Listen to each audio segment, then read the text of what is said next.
నా ఫ్యాక్టరీ అమ్మే ప్రపోజల్ని డ్రాప్ చేసుకున్నాను. It's all right. మీ అభిప్రాయాన్ని ఎందుకు మార్చుకున్నారు? ఈ మధ్య దుబాయ్ నుంచి వచ్చిన నాన్ రెసిడెంట్ ఇండియన్ ఒక ఆయనతో పరిచయం అయింది మేడం. ఆయన మా బిజినెస్ లో 60% షేర్ తీసుకోవడమే కాకుండా మా ప్రొడక్ట్స్ కి ఎక్స్పోర్ట్ ఆర్డర్ కూడా తెప్పిస్తున్నారు. I see, very good.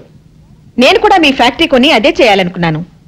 Product local marketing తగ్గించి ఎక్స్పోర్ట్స్ పెంచారనుకోండి, రెండు వైపులా ప్రాఫిట్స్ బాగుంటాయి. ఎక్స్క్యూజ్ మీ, సారీ డిస్టర్బ్ చేసినట్టున్నాను. భలేవరే బాబాయ్, రండి రండి. ఓ రావు గారా, నమస్కారం అండి. నమస్కారం అండి, బాగున్నారా? ఏమాయ్, ఏమిటో నన్ను రమ్మని ఫోన్ చేసావుట, మీ పిన్ని చెప్పింది? అదే బాబాయ్, మొన్న రాయుడు గారి మనవని గురించి చెప్పారు కదా, ఆ సంబంధం గురించి కనుక్కుంటారేమోనని. అరే, అప్పుడు నువ్వు వద్దన్నావు కదమ్మా, అందుకే నేను ఊరుకున్నాను. వాళ్ళు వేరే సంబంధం ఖాయం చేసుకున్నారు. అలాగా? వాళ్ళు కాకపోతే వాళ్ళ తాతాడు సంబంధం ఇంకోటి నా చెవిన వేసావుగా, ఇంకా నాకు వదిలేయమ్మా. మీరేమనుకోకపోతే మీరు మాట్లాడేది మీ అమ్మాయి పెళ్లి గురించేగా? అవును రావు గారు. నా ఉద్దేశంలో మీ అమ్మాయికి మా పార్ట్నర్ మోస్ట్ సూటబుల్ మ్యాచ్. అబ్బాయి అందగాడు, ఆస్తిపరుడు, పైగా బుద్ధిమంతుడు. ఇక ఫ్యామిలీ సంగతి అంటారా, అబ్బాయి తండ్రి దుబాయ్ లో పెద్ద డాక్టర్, కాకపోతే తల్లి లేదు. అసలు విషయం ఏమిటంటే స్వశక్తితో దూసుకు వెళ్లే చక్కటి తెలివితేటలను కుర్రాడు. వివరాలన్నీ చాలా బాగున్నాయి. మరి ఇంతకు నువ్వేమంటావమ్మా? అలాగే బాబాయ్, రాణికి కూడా మాట చెప్తాను, తను చూడాలిగా. దాందే ఉంది. రేపు ఎలాగో ఆ అబ్బాయిని మా ఇంటికి లంచ్కి పిలిచాను. మీరు మీ అమ్మాయి వచ్చారంటే అతను చూసినట్టు ఉంటుంది, నచ్చితే మాట్లాడుకోవచ్చు. ఇది బాగానే ఉంది కదమ్మా. నేనెక్కడికి రాను, ఎవరిని చూడను. చూడు బేబీ, నువ్వు నాతో రాకపోతే నేను ఊరేసుకుని చస్తాననో, నువ్వు నా మాట వినకపోతే నా శవాన్ని కళ్ళ చూడాల్సి వస్తుందనో బెదిరించడానికి నేను మిడిల్ క్లాస్ మదర్ని కాదు. Business loan life loan I'm more practical. So నువ్వు నాతో వస్తున్నావు. వచ్చినా వాడు నాకు నచ్చలేదంటాను. నచ్చవలసింది నీకు కాదు, అతనికి. కానీ చేసుకోవాల్సింది నేను, చేయించేది నేను. అంటే నేను సుఖపడటం నీకు ఇష్టం లేదా? బేబీ, నువ్వెలా సుఖపడగలవు నీకంటే నాకు బాగా తెలుసు. నేను నీ కన్న తల్లిని కానీ శత్రువుని కాదు. కానీ నాకు అలాగే అనిపిస్తుంది. Don't talk rubbish. No arguments. Get ready. మా వారికి ఆలోచన ఎలా వచ్చిందో గానండి, అమ్మాయి అబ్బాయి చిలక గోరింకల్లా ఉంటారంటే నమ్మండి. నాకు కావాల్సింది కూడా అదేనండి. అబ్బాయి ఇంకా రాలేదా? అడుగు, మాటల్లోనే వచ్చాడు.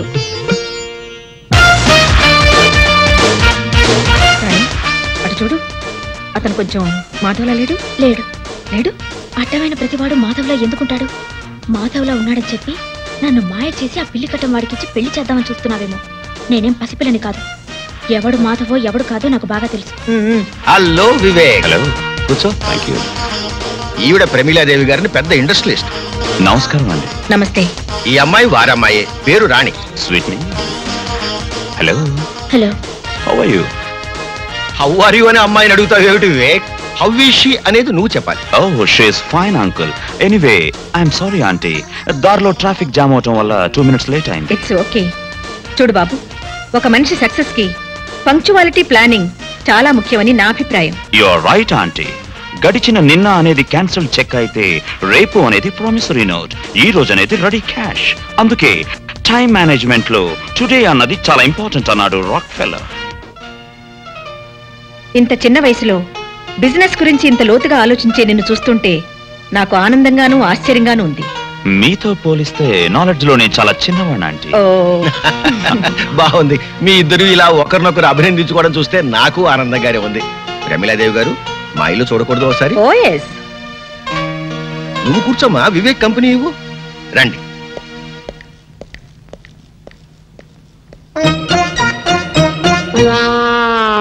కూర్చోండి. మరేం లేదు, మనం ఎదురుగా ఉంటే వాళ్ళిద్దరూ మాట్లాడుకోవడానికి ప్రైవసీ దొరకదని పిలిచానంతే. I see. కౌసల్య, భోజనానికి ఏర్పాట్లు చూడు. అలాగే.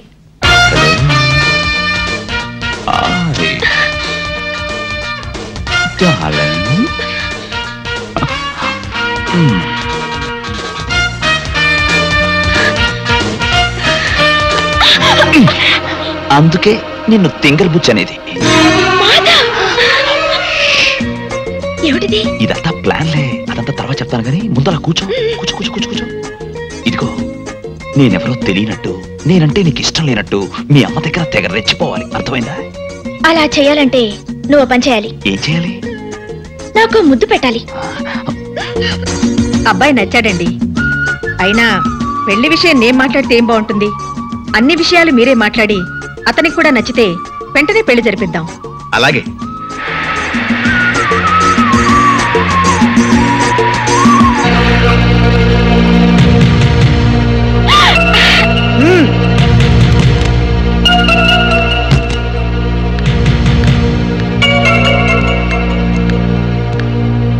మీ అమ్మ చేసిన తప్పుకి నువ్వు క్షమాపణ అడగడానికి వచ్చావా? కాదు, నిన్ను నడి బజార్లో నిలదీయడానికి వచ్చాను. అది నీ తరం కాదు. ఆహా, కంగారుగా కారు దిగావంటే పొగరు దిగిందేమో అనుకున్నాను. ఒట్టి కారే దిగావన్నమాట. నువ్వు నన్ను కారు దించితే నిన్ను నేను నా కాళ్ళ దగ్గర దించుతాను. నీ కాళ్ల బేరానికి రావాల్సిన అవసరం నాకు లేదు. నువ్వే నా కాళ్ళు కడిగి నెత్తిన నీళ్లు చల్లుకునే అవకాశం అల్లుడిగా తొందరలోనే నీకిస్తాను. అల్లుడిగానా? నువ్వింకో 10 జన్మలెత్తినా ఈ ప్రమీలాదేవి నీకు అవకాశాన్ని ఇవ్వదు. చూడు, నన్ను కాదని నువ్వు గబగబా దుబాయ్ వాణ్ణి తెచ్చినా, చకచకా చైనా వాణ్ణి వెతికినా ఇవేవి జరగవు, జరగనివ్వను. ఎప్పటికైనా నేనే నీ కూతురికి మొగుణ్ణి. మైండెడ్. రాణి, బాయ్.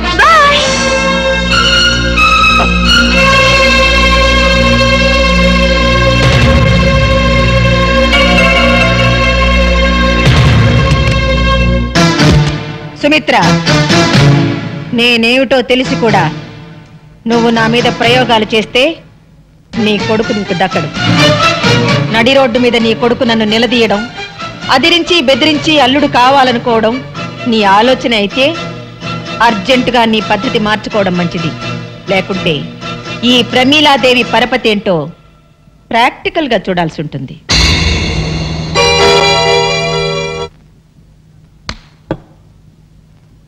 ఏంటన్నా రాణన్నో దాంతో నా పెళ్ళన్నో బోల్డంత ఆస్తాను. ఆఖరికి నీ బోడీ ప్లాన్ ఫెయిల్ అయితే ఆ రాణిని దుబాయ్ అడకప్పచెప్పి నువ్వు ఇక్కడ కూర్చొని పీతల మందు అవుతున్నావా? ఒరే పిచ్చి నాన్న, ఈ పని భూషణరావు బుస్సుమని బొస్సే కాదురా, కస్సుమని కాటు కూడా వేయగలడు. నేను ఇంకేం చెప్పనురా, చేసి చూపిస్తా. వాట్? మీరు చెప్పేది నిజమా? అవును బాబు, ఆ మాధవు రాణి ప్రేమించుకున్నారు అన్నట్టు వాడు అచ్చు నీలాగే ఉంటాడు. థ్యాంక్స్. పైగా ఆ ప్రేమించుకున్న వాళ్ళు ఏమన్నా వేసవకాలమో చలికాలమో ప్రేమించుకున్నారా? చూస్తూ చూస్తూ వర్షాకాలంలో ప్రేమించుకున్నారు. వర్షాకాలంలో ఏమవుతుంది? అవుతుంది అని సినిమాలు చూడడం వల్ల అడుగుతావేంటి? వయసులో ఉన్న జంట కావాలని వర్షంలో తడిసి బాటేసుకుంటారు. ఆ తర్వాత బట్టలు పిండుకుంటూ ఉంటారు. అలా పిండుకునేటప్పుడు పవిడి జారిపోయినటువంటి హీరోయిన్ ని హీరో ఓరకంటను చూడటం, టెంప్ట్ అయిపోవటం, చలి కాసుకోవడానికి మంట దగ్గర పరిగెత్తటం, చూపులు చేతులు కలవటం, జంట మంట, మంట జంట పట్టు, అంతే. ఇంకేముంది? హీరో గారు స్టైల్ గా బొత్తాలు పెట్టుకుని బయటికి వెళ్ళిపోతాడు. హీరోయిన్ ఏమో దిక్కుమాందాల్లాగా మోకాళ్ళ మధ్యలో తలకాయ పెట్టుకుని ఏడుస్తూ కూర్చుంటుంది. అది అర్థమైందా? ఓ మై గాడ్, ఎంత మోసం!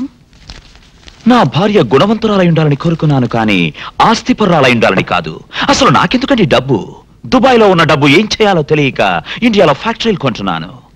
ఒకవేళ మా పెళ్లి జరిగితే రాణి ప్రాపర్టీలో సింగిల్ నయా పైసా కూడా టచ్ చేయకూడదనుకున్నాను. ప్రాపర్టీ మొత్తం మీకే రాసి చేయాలనుకున్నాను. మీకే. వాళ్ళ డాడీ దగ్గర లేకపోయినా రాణి మంచి చెట్లు మీరే మేనేజ్ చేశారటగా? అవును బాబు, నేనే చూశాను. అసలు నా పెంపకంలో కాబట్టే రాణి అంత బుద్ధిమంతురాలా పెరిగింది. ఏది ఆ వానపాట? అదే, అలా అని గిట్టని వాళ్ళు నీకెక్కడ చెబుతారు అని ముందుగానే వెళ్ళి మా సిస్టర్ నీతో చెప్పిరమ్మంది. అసలు మీ అత్తగారు చాలా నిజాయితీ పరురాలండి. మాట తేడా వచ్చిందంటే సహించదు. అందుకనే రాణిని కూడా అంత కట్టుదిట్టంగా పెంచింది. మరా మాధవ్ గాడు? ఆ విషయంలో తప్పంతా నాదే బాబు. ఏదో పెద్ద హోదాగల సంబంధం కదా అని నేనే మాట్లాడాను. మరైతే ఆ వానపాట కూడా మీరే దగ్గరుండి పాడించారా? లేదండి, అసలు ఈ సంవత్సరం వర్షాలు లేదే. హైదరాబాద్ లో వాటర్ ప్రాబ్లం అండి. ఇంకెక్కడ వారపాట్లు. ఇదంతా ఎందుకు చెప్తున్నానంటే మా రాణి అలాంటిది కాదు అని చెప్పడానికి అన్నమాట. నువ్వు ఎలాగైనా సరే మా రాణిని పెళ్లి చేసుకోవాలి, కాదనకూడదు. మీ తండ్రి లాంటి. అదేంటి బాబు తండ్రి లాంటి వాడు అంటావేంటి బాబాయ్? ఇక నుంచి నువ్వే నాకు గైడ్వి, గాడ్ ఫాదర్వి. థ్యాంక్స్ బాబు. మరి నేను వెళ్ళరానా? అలాగే బాబాయ్. ఇదిగో, నువ్వు మళ్ళీ మనసు మార్చుకోకూడదు. లేదు బాబాయ్, నువ్వు హ్యాపీగా వెళ్ళి మా పెళ్లి తర్వాత నీకు ఇవ్వబోయే రాణి ప్రాపర్టీని ఎలా మేనేజ్ చేసుకుంటావో ప్లాన్లు వేసుకో. అలాగే బాబా, మరి నేను వెళ్ళరానా? ఆస్తి కావాలా బాబాయ్? ఇస్తా. నాన్న నాన్న నువ్వేంట్రా వెనక నాన్న ఏంట్రా ఇది? నోరు మీద పిచ్చినా పుత్ర, నువ్వేం చెప్పు నాన్న. ఏంటి చెప్పేది? గూట్లో రాయి తెచ్చి గుండెల మీద పెట్టుకున్నట్టు ఎక్కడో ఉన్న దుబాయ్ని తీసుకొచ్చి రాణి ఇంట్లో పెడతావా? కన్న కొడుక్కి ఇంత ద్రోహం చేస్తావా? నా రాణిని నాకు కాకుండా చేస్తావా? చెవులో పువ్వు పెట్టుకోరా అన్నయ్య. కాలీఫ్లవర్ పెట్టుకోరా పెద్ద అబ్బాయి, వారం రోజులు వాడిపోకుండా ఉంటుంది. క్యాలీఫ్లవర్ కాకపోతే అరటి పువ్వు పెట్టుకుంటాడు. గెలేసేంత వరకు ప్రాబ్లం ఉండదు. నువ్వు నార్మల్గా ఏరియాంకమ్మా. చూడు పెద్దడా, ఆస్తి మొత్తం మనకి ఇచ్చేసి అమ్మాయిని మాత్రం తీసుకెళ్తానని ఆ వివేక్ నాకు స్వయంగా చెప్పాడురా. ఆస్తి వచ్చిన రాణి పోతుంది కదా. ఆస్తి వస్తే అంతకి అంత కట్నం తెచ్చే మరో మహారాణి నీకు పెళ్ళం అవుతుందో. ఇదేదో నాకు డౌటే. నాకు అదే. అబ్బబ్బబ్బబ్బా, మీ ఇద్దరు కలిసి నన్ను మింగుతున్నారా? మాకు మాత్రం ఏం డౌట్ లేదు. మీరు లోపల మండి.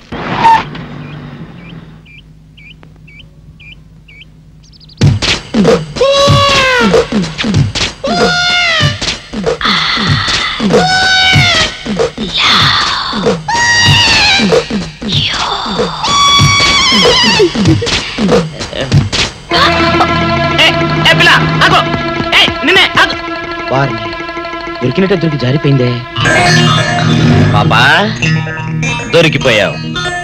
కారు నెంబర్ దొరికింది, నీ అడ్రస్ పట్టేస్తాను. ఏమిటి, వివేక్ ఇష్టం లేదని చెప్పాడా? ఎందుకని? మాధవ్కి మీ అమ్మాయికి మధ్య జరిగిన ప్రేమ వ్యవహారం అంతా ఎవడో రాస్కల్ వివేక్ చెప్పేశాడమ్మా. ఎవరు చెప్పారో పేరేమని చెప్పాడా? చెప్పాడమ్మా. అబ్బా, మింగుతున్నారు కదండి. చల్లమ్మా, జరగాల్సింది ఏదో చూడక ఆడెవడో సన్నాసి గురించి మనకెందుకు చెప్పు. రావు గారు మీరు చెప్పండి, ఎవరతను? దేవుడా దేవుడా, నా పేరు చెప్పండి చూడండి. మాధవ్ చెప్పేటమ్మా. మాధవా? వాడా? వాడినైతే నరికి పోగులు పెట్టిన పాపలే. అన్నయ్య నువ్వు ఊరుకో. చూడండి రావు గారు, ఇందులో దాచడానికే ఉంది. రాణి మాధవులు ఇద్దరు ప్రేమించుకునేది నిజమే, వాళ్ళ ప్రేమ పెళ్లి దాకా వచ్చింది కూడా నిజమే. కాకపోతే వాళ్ళది దగాకోర్ల కుటుంబం అని తెలుసుకున్నాక రాణి కూడా మాధవ్కు దూరంగా ఉండడం ప్రారంభించింది. ఆయనంటి పిల్ల తనకు కాకుండా పోతుందన్న అక్కస్తో లేనిపోనివి కల్పించి చెప్పాడా మాధవ్. ఎలాగైనా సరే వివేక్తో మీరే సర్ది చెప్పాలి ప్లీజ్ రావు గారు. నాకు తెలిసినంత వరకు వివేక్ తన జీవితంలో తొలిసారిగా ప్రేమించింది రాణిని. అతడికి నచ్చ చెప్పడం, ఒప్పించడం పెద్ద కష్టమైన పనేం కాదు. నేను మాట్లాడతానుగా. సరే వస్తానమ్మా. మంచిది.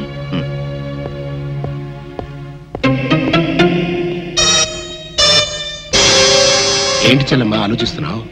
ఆ మాధవ్ గారి గురించేనా? 24 గంటల్లో ఆడి కంటి చూపు నోటి మాట లేకుండా చేస్తాను. నువ్వేం వరి కాబక.